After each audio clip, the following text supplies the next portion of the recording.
አያ በለው በለው ደንዬ እኔስ ማደሬ ነው ጨረቃዎችን ያየው በሚለው ሂዱበት ማለት ነው። ቤተሰብ እንዴት ናችሁ? እንዴት ዋላችሁ? እግዚአብሔር ይመስገን እኔ የታችሁ በጣም ደህና ነኝ። እንግዲህ ያው ይቅርታ ስለዘገየው እንግዲህ የመሰለ ሰርፕራይዝ ወይም ደግሞ ደስታ ቶሎ ስላልመጣው ያው ውጭ ለልኔ ነው ብያችኋል ነበር። ሄደን መጣን። ስራዬን ጨርሻለሁ ውዶች ልገራችሁ እየሄዱ እና ለማንኛውም እንግዲህ ያው ባላቸው ነው ባሏ ነው እንጂ አንድ ሰው አይደለች። ያው ለልጅየው አባት ነው አይደል? ለማንኛውም ባሏ እንዲሁም የልጁ አባት መጥቷል። እዚህ ጋር እንደምታዩት ደግሞ አሻንጉሊት ተቃቅፎ ምናምን ፎቶ ተነስተዋል። ያው ባለፈው ነግራችሁ ነበር የራሷ የሆነ ህይወት አላት ብያችሁ ነበረ። ከዛ ሲቀጥል ደግሞ ትናንት ነው ወይስ ዛሬ ነው ብቻ እሷም የራሷን ህይወት ትቀጥላለች። ቅምጥሌና ቡራም ይቀጥላሉ ብያችሁ ነበር። እንግዲህ በዚህ መልኩ ደስ በሚል ሁኔታ እንግዲህ መጥተዋል። ያው ቅምጥሌም በአንዴ እሺ ማለት ወይ ደግሞ በአንዴ ነገሮችን ታውቃላችሁ ትንሽ ስለሚከብድ በእኔ ድራማ እየሰራችሁ እንዳይሆን ያለችው እና እውነት ለመናገር ወደ ሪል ህይወትም ከገባን ያው አንዳንዴ ሰዎች በሰዎች ላይ ድራማ ይሰራሉ። ሰርታችሁ አታውቁም? ሰርተን እናውቃለን። ሰዎቹ የሚጎዳ ነገር ባይሆንም ብቻ ማንም ሰው የሁሉም ሰው ህይወት ወይ ደግሞ እንትኖች ወደ ሶሻል ሚዲያ ማይመጡ ስለሆኑ ወይ ደግሞ ስላልመጡ ነው እንጂ ብዙ ጊዜ እዚህ ጋር ዩቱብ ላይ የምታዩትን ነገር በእያንዳንዳችን ህይወት አጋጥሞ ሊሆን ይችላል።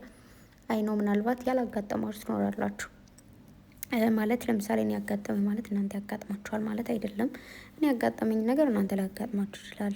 እኔ ያላጋጠመኝ ነገር ደግሞ እናንተ ሊያጋጥማችሁ ይችላል። እና ብቻ ለማንኛውም ምንም ነገር ይሁን ነገሮቹን በተስፋ ማለፍ በትዕግስት። በነገራችሁ ላይ የትዕግስት ፍሬዋ ጣፋጭ ነው። የመታገስ ዋጋዋ ማለት ነው በጣም ከባድ ነው። እግዚአብሔርን ከባድ ነው ስላችሁ መጀመሪያ ለመታገስ በጣም ከባድ ነው። ይፈታተናችኋል።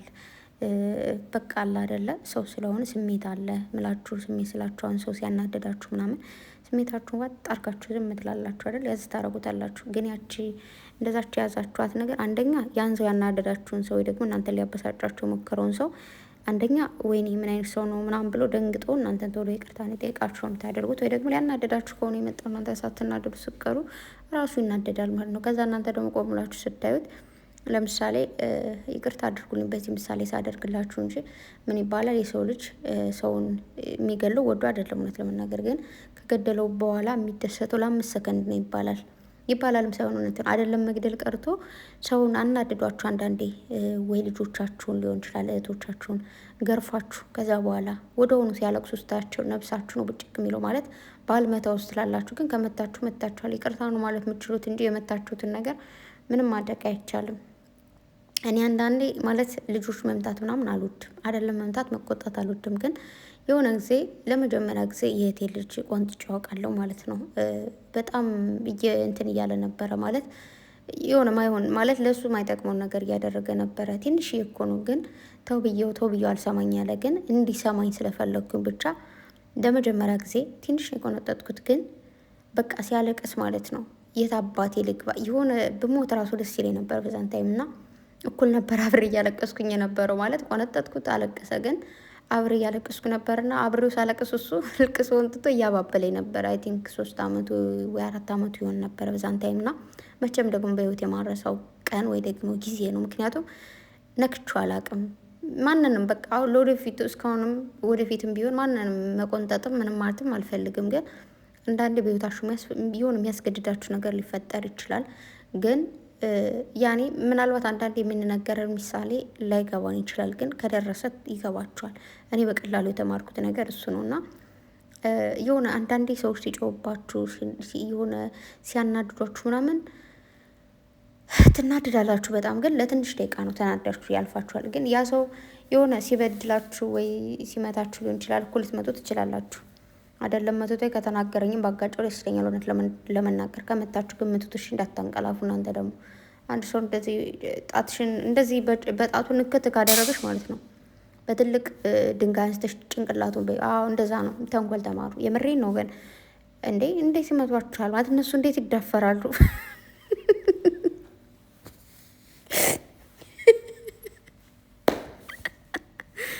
እንግዲህ ደክሞኛል እና ደግሞ የሆነ መጮም አልቻልኩም። ቀስ ብዬ ሳወራ በነገራችን ላይ ይጨንቀኛል። አልወድም ቀስ ብሎ ማውራት ምናምን ምንም ነገር ቀስ ማለት አይመቸኝም። እና ለማንኛውም ሰዎቹ ተኝተዋል። እኔታችሁ ግን ማውራችሁና ለማንኛውም ቤተሰብ እንኳን ደስ አላችሁ፣ እንኳን ደስ አለን። እንግዲህ ክፉ የተናገራችሁም ቅድም እንዳልኳችሁ ይቅርታ ተጠያየቁ፣ ይቅርታ እንጠያየቅ። በዚሁ አጋጣሚ ሁላችሁንም ሰሞኑን በነበረው ነገር ያስቀየምኳችሁ ያስከፋኋችሁ እህቶቼ ካላችሁ እጅግ በጣም ይቅርታ። ያው ባለፈው ይቅርታ ልጠይቃችሁ ብዬ ከእንደገና ያው ልጨርስ እና ከዛ በኋላ ይቅርታ ላችኋለሁ ብያችሁ ስለነበረ ምናልባት ሰው ነኝና ስናገር ወይ ደግሞ ኮሜንት ላይ ጻፉ ሊኖር ይችላል ምናምን እና ሶሪ ማለት ፈልጋለሁ። በመቀጠል ደግሞ አንድ ነገር መናገር ፈልገው ነገር ይህን ያክል ሞኝ አይደለንም። ምናልባት እዩ እዩ ሲሏት ነበረ። ብሩኬም እዩ እያለ ነበር ሲጠራት የነበረው። ዛሬ ባሏ ፊት ሲሆን እየሩስ አላለም። እንዴት እንደዛ ማለት የኢየሩስ ባለን ያደለው ወይ ደግሞ የልጁ አባትም ተገኝቷል። እንግዲህ ከባዱ ነገር ቀላል ነው ሲል ወይ ጉድ ብዬ ታሪክ ተቀየረ። በቃ ከስራው ስትወጣ አስወጧት ማለት ነው። ባልየው እንግዲህ እዩ እዩ አትበሉብኝ ምናምን ይቀናሉ አይደለ ወንዶቹ። ውይ በተለይ እነሱ አቆላምጦ የሚሰሩትን ሌላ ሰው ሲጠራው ቅጥል ነው የሚሉት እና ያ ነገር መሰለኝ። ለማንኛውም እንግዲህ ነገሮቹ ተስተካክለዋል። እሷም በቤቷ ትሰራለች፣ እነሱም በቤታቸው ይሰራሉ።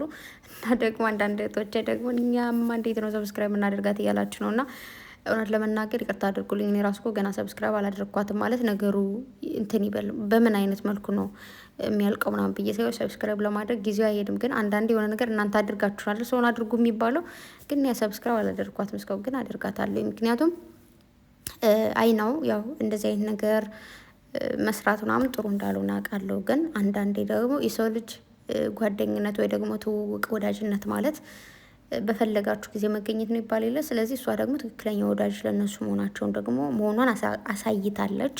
ያው ለራሷ ጥቅምም ቢሆን አንዳንዴ ለራሳቸው ጥቅምም ሆኖ በዚህ መልኩ አልመጣም የሚሉ ሰዎች ስላሉ ሰው እንግዲህ ቡራም 350 ኬ ሊገባ ነው። ባይዘወይ ትንሽ ነው የቀረው። ቅምጥልም ደግሞ 300 ኬ ልትገባ ትንሽ ነው የቀራትና በርቱልኝ። በጣም ነው የምታምሩት። በነገራችሁ ላይ ቅምጥሌ ደግሞ የቡራን ቲሸርት የለበሰችው ባይዘወይ። ባለፈውም ካስታውሳችሁ ሩም ላይ የመጣሽ ጊዜ የብሩኬን ቲሸርት ነበረ ለብሳ የነበረው እና ጸቡኖ ቲሸርት የለም። እኔ ይቅርታ አድርጉልኝ ትንሽ ስነጋገር ማለት ነው ባሌጋ ማለት ነው የሆነ ነገር እሱ የሰጠኝ ነገር ካለ ምናምን ፈጣሪ ያለ እንዴት እንደማደርገው እኔ የማውቀው እና አይደለም ተጣልታ እሱ ቲሸርት ልትለብስ ቀርቶ ማለት ነው። ስለዚህ ነገሮቹን አንዳንዴ ማመን ያለብንን ማመን አለብን ብዬ አምናለሁ።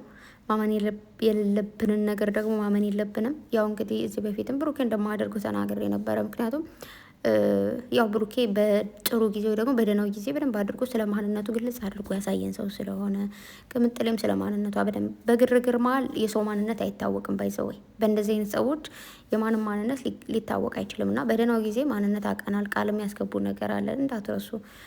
የሆነ ሁሌ እንደዚህ ፍቅር እንሆናለን፣ ግን የሆነ ጊዜ የሆነ ነገር ሊፈጠር ይችላል። በዛን ጊዜ ከጎናችን ሆኑ ብለዋልና ያው እንግዲህ እግዚአብሔር ያግዛችሁ፣ እግዚአብሔር ከእናንተ ጋር ይሁን። በዚህ መልኩ ስላለቀ ደስ ብሎኛል። ነገ በፒስ ይመጣሉ። ያው ማለት ቅምጥሌ በቃ ተረድቻለሁ ምናምን ነገር ብላ ቪዲዮ ትሰራለች ወይ ብሩኬ ይሰራል። ብቻ በሆነ መልኩ ሆኖ ሁሉም ነገር ሰላም ይሆናል እና ከዚህ በላይ ደግሞ ክፍተት ባትፈጥሩ ጥሩ ነው። ምናልባት እዩ ባሏ ጋር ሆናም ደግሞ ቪዲዮ ሊሰራ ትችላለች ነገ። ለማንኛውም ያው ታውቃላችሁ አይደል ካፕሉ ነው ካልሰሩ ወይ ደግሞ እንደዚህ አይነት ድራማ ካልተጨመረበት በጣም ብዙ ዩቱበሮች ከእንደዚህ አይነት ነገር ይጠፋሉ። ማለት ከዩቱብ ይጠፋሉ። ድራማ ማይችሉ እንደዚህ አይነት መጣ ሄደ ማለት ማይችሉ ልጆች አንደኛ ቻናላቸው በጣም ሞተዋል፣ ሁለተኛ ደግሞ በቃ እየተውም ያሉላሉ እና ብቻ አንዳንድ እንደዚህ አይነት ግርግሮች ጥሩ ናቸው። ማለት ያው በእንደዚህ አይነት አስወለዳት አስረግዛት ከሚል ውጭ ቢሆን ማለት ነው እንደኔ ሀሳብ። አንዳንድ እንደዚህ ቢሰሩ ችግር የለውም። በተረፈ ወዶች በአንድ ላይ ያኔ ቡቡዬ እያለች ቅምጥሌ ብሩኬ ደግሞ የኔ ቅመም እያላት ምናምን እሱ ነገር ናፍቆኛል፣ አልዋሻችሁም። ስለዚህ ነገ ከነገ በኋላ ይሆናል፣ ተስፋ አለን። በተስፋ ጠብቆ ወዳችኋለሁ ወዶቼ። ደህና ደሩ። የነገ ሰው ይበላል። ብቻ ይህን ነገር ሳልሰራ ማድር ስለደበረኝ ነው እንጂ እኔ ታችሁ ደክሞኛል። ብቻ ስለሁሉ ነገር እግዚአብሔር የሚያስገን አሁን ላይ እሽላለሁ ማለት ነው። እንቅልፌን ተኙ። እሺ፣ በጣም ነው የምወዳችሁ። ደህና ደሩልኝ። ግን ብዙ እህቶች እየጠፋችሁ ነው። ደህና ናችሁ አላችሁ ወይ? እስኪ ያለን በሉ